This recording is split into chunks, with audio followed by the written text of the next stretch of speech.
passe à la pause. Merci beaucoup. Bonjour tout le monde, je me présente ici, je suis président de l'Observatoire de suivi des indicateurs de développement économique en Afrique. Et c'est avec plaisir, grâce à ma grande sœur Safili, que je prends part aujourd'hui à cette matinée sur la restitution des assises. C'est aussi tout un plaisir de voir des icônes de la télé qui nous ont bercé dans notre jeunesse. Vraiment, c'était la qualité médiatique. Et je pense que tout à l'heure, M. Cherkan, que j'ai voulu quand j'étais député, a vraiment fait une très bonne restitution. Et nous allons aussi regarder après le document avec plus d'analyse.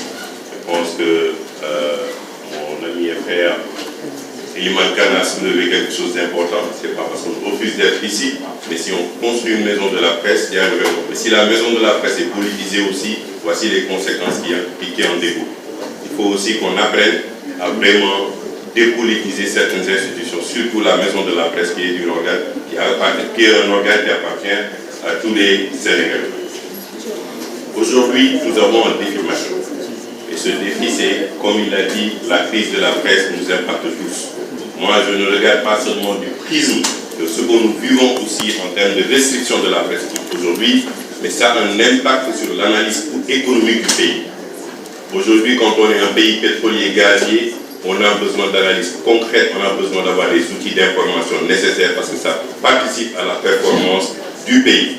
Mais aujourd'hui, ceux qui doivent véhiculer la communication, ceux qui doivent participer à faire émerger notre pays, ceux qui doivent donner la bonne information même à l'international, ne sont pas dans les très bonnes conditions de le faire parce qu'ils mettent un combat à l'interne et ce n'est pas bon pour le pays.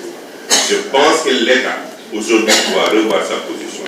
Et revoir parce que l'entreprise, la presse est avant tout une entreprise privée, dans sa majorité, même s'il y a une partie vraiment publique, un service public qui est nécessaire.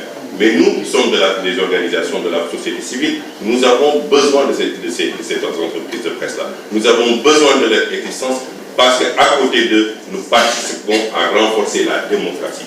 Sans la société civile, sans une presse indépendante, forte et qui est capable de se prendre en charge, la démocratie reste aujourd'hui tributaire de certaines pratiques au niveau de l'exécutif peut-être ou au niveau de la majorité.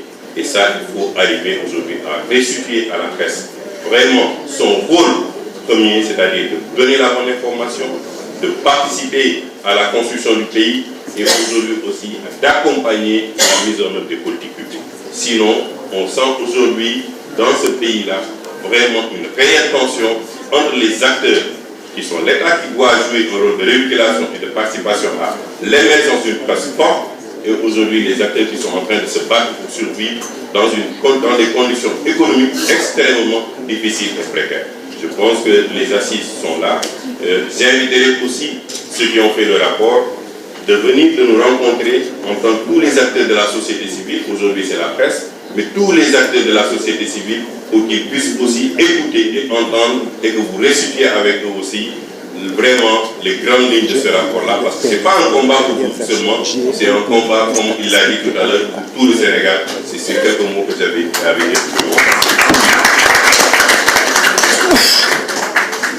Merci beaucoup, honorable. Donc, je pense qu'on va prendre la pause café et je rappelle que